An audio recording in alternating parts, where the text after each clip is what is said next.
peu de Nous temps. passons donc la parole à la salle. Donc, qui souhaite ça? Monsieur, je vous en prie, vous avez la parole. Bonjour, merci beaucoup. Je voulais poser une question à monsieur Éric Quinceau sur le rôle du duc de Morny à la tête en tant que président du corps législatif. On connaît son action lors du coup d'État de 1800. Lors du coup d'État, on connaît peut-être un peu moins son action en tant que président du corps législatif. Est-ce que s'il n'était pas décédé brutalement en 1865, est-ce que les choses auraient peut-être évolué un peu différemment? Merci. Alors, merci pour cette question. Je ne ferai pas ici d'histoire-fiction. En revanche, je peux vous dire ce qu'était le comte de Morny et puis le duc de Morny.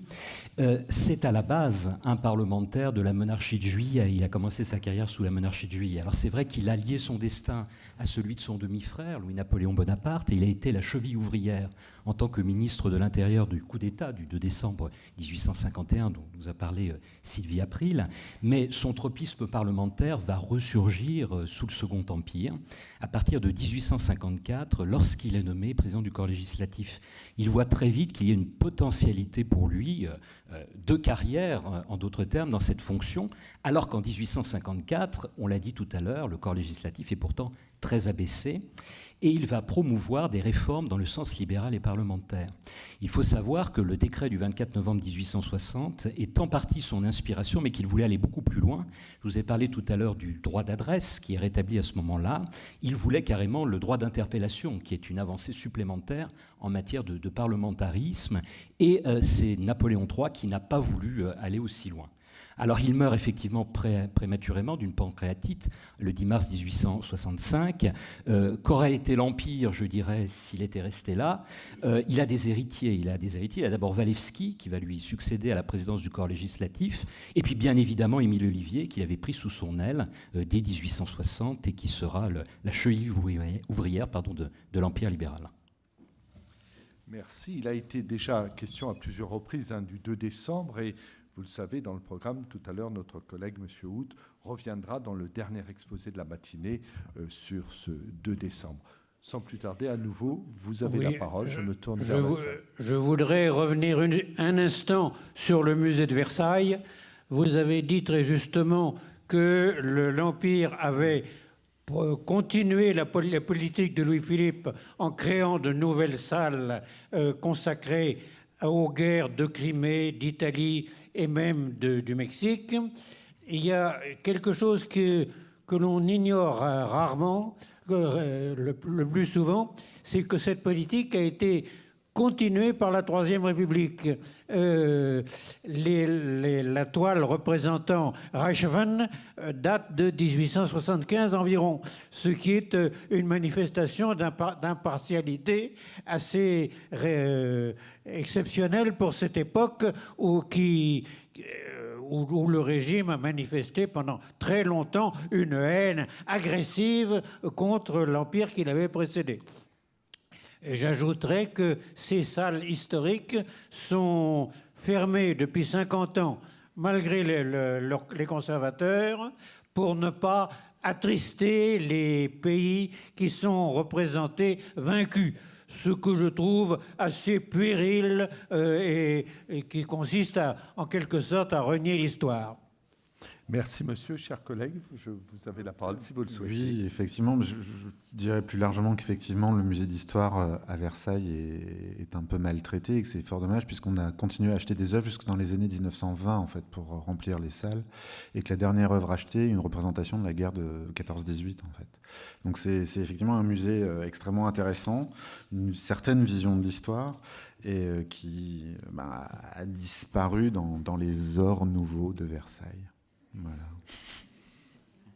Oui, ma question s'adresse à M. Ancio.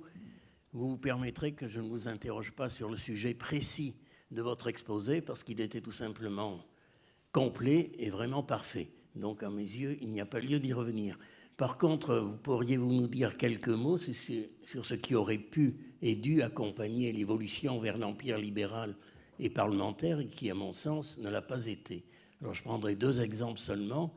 La justice administrative, justice retenue, qui, à mon sens, encore une fois, était une pure et simple monstruosité. Et je crois bien qu'il a fallu attendre la Troisième République pour passer à la justice déléguée. Deuxièmement, la décentralisation. Vraiment, quelque chose a-t-il été fait? Il me semble que les maires ont été nommés par le gouvernement pour les grandes villes et par le préfet pour les petites villes jusqu'à la fin du Second Empire. Bon, en sens inverse, on aurait pu parler de l'autorisation des coalitions qui, là, allait dans le même sens. Merci, monsieur Éric Anceau. Alors, je vous remercie pour cette question. Je commencerai par la fin. Sylvia April a évoqué la décentralisation qui est au programme des Républicains et des Libéraux. Il y a le programme de Nancy qui était élaboré en 1865. Et sous l'Empire libéral, les hommes de l'Empire vont s'approprier en fait cette idée de décentralisation, puisque parmi les commissions extra-parlementaires que je vous évoquais tout à l'heure, une est une commission de décentralisation. La direction en est confiée à Odilon Barrot, qui est une grande figure du libéralisme que nous avons évoqué tout à l'heure, et qui, sous la Deuxième République, présidait déjà une commission de ce type-là. Alors Napoléon III est prêt, bien qu'étant bonapartiste et centralisateur, à faire un geste en la matière, mais la commission de décentralisation ira beaucoup trop loin, et donc c'est un moyen terme qui va être décidé. Alors je vous donne l'exemple très précis que vous avez évoqué, l'élection des maires. Jusqu'à 1868, l'élection des maires est à la discrétion du pouvoir, c'est-à-dire le pouvoir central pour les maires des grandes villes et le pouvoir préfectoral pour les villes secondaires.